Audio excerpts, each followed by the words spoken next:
going to start on the Shema, because I'm going to start on the meat and potatoes. We're going to do the Shema and the Shemona Esrei, and then we'll work our way out, because if I start from the beginning, we'll never get there. We want to start with the Shema because it's such an unbelievable important thing, and then we'll start with the Shemona Esrei because it's mind-blowing.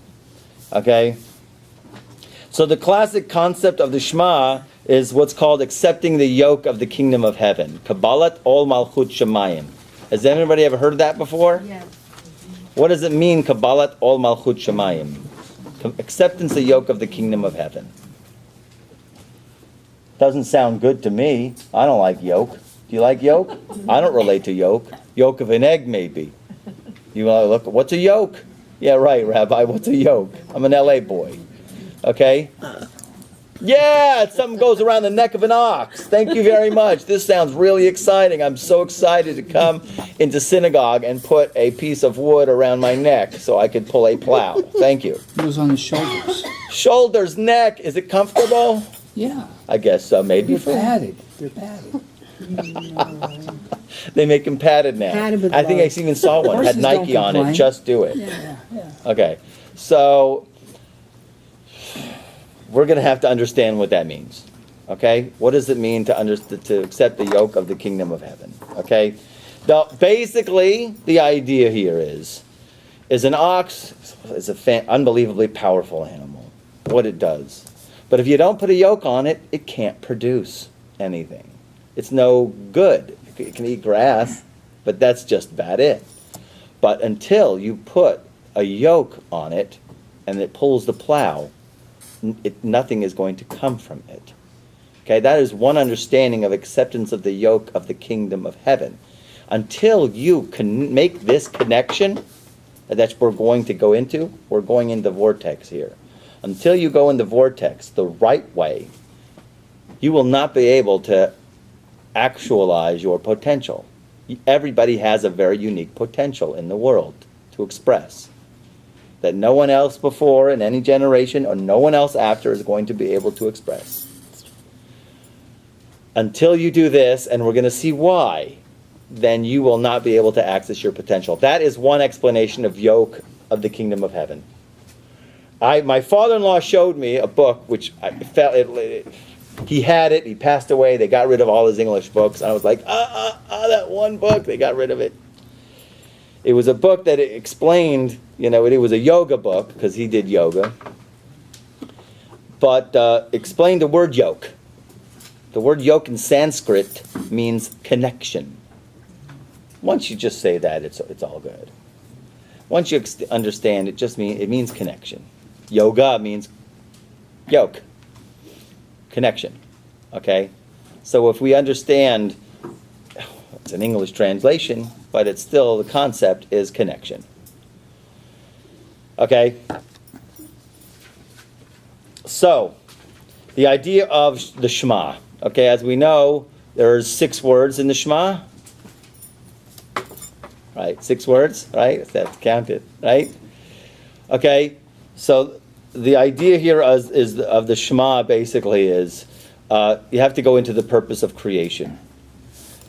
We're taught, my father-in-law, Alav Shalom, taught me there's 3 basic purposes of creation. Were you there that day where I gave the Siddur class, right? Do you remember them? Do I remember? Any of them? It's like an onion. One is inside one layer of the other. No, I'm not understanding what the question is. Purpose of creation. Oh. Why did God make a creation? Because He loves us. Okay, that's cool. We weren't around before. So, Question again? why did God make a creation? Interact. Okay, bestow pleasure is Interact one, with him. and there's another one. There's 2 other ones. I was astounded. I saw it. I learned it with my father-in-law. Okay, but one of is really inside of the other one. One is in the center, and the other ones are more external. To refine. The one is more external. The most external one, if you look at it, the rings of a circle, right? 1, 2, and a dot in the middle. The most external one is to be called Rachum and Chanun, to be called gracious and merciful. That we should call God gracious and merciful and kind and loving and good. That's the most external. Okay? The more internal one was called reward and punishment. Reward and punishment, I tell most people it's the bestowal of pleasure. God's desire his will was to bestow pleasure to another. Okay, and what is that pleasure? Himself, because there's nobody greater than him. So basically what it is a connection to God. The third and most inner purpose of creation is God's oneness, to express, to reveal God's unity, that there is nothing else other than God. So he makes a bunch of creations, a bunch of creatures that seems to be in this unbelievable space-time void, the space-time dimension that seem to be experiencing different experiences, but in a certain sense, in the end of days, there'll be a oneness that will be experienced that will be almost incomprehensible, that we'll see how everything comes together. It's better expressed like this. If we look in the Chumash, actually the verse of Shema Yisrael Hashem Elokeinu Hashem Echad is where? Anybody know? Where's the verse? It's a verse in the Torah. Deuteronomy. Right? I think it's chapter 6, verse 4. Okay? But there are an earlier Midrashim where it was expressed earlier.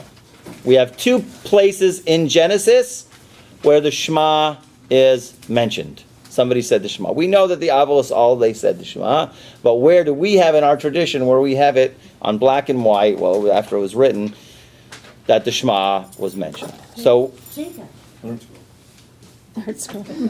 Art scroll. Jacob. God looked into the art scroll and created the world. I got it. Okay. Yaakov says it.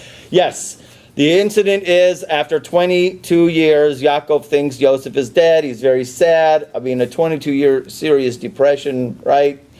And finally he finds out Yaakov's alive. It's a most unbelievable experience here. You could picture it. You could do the Hollywood movie. The music is playing. The prairie there. Yosef gets off the horse. His dad gets out of the wagon. And here after 22 years, this unbelievable reunion. And Yosef, and it says in the verse, it says in the verse, and he cried and he hugged him.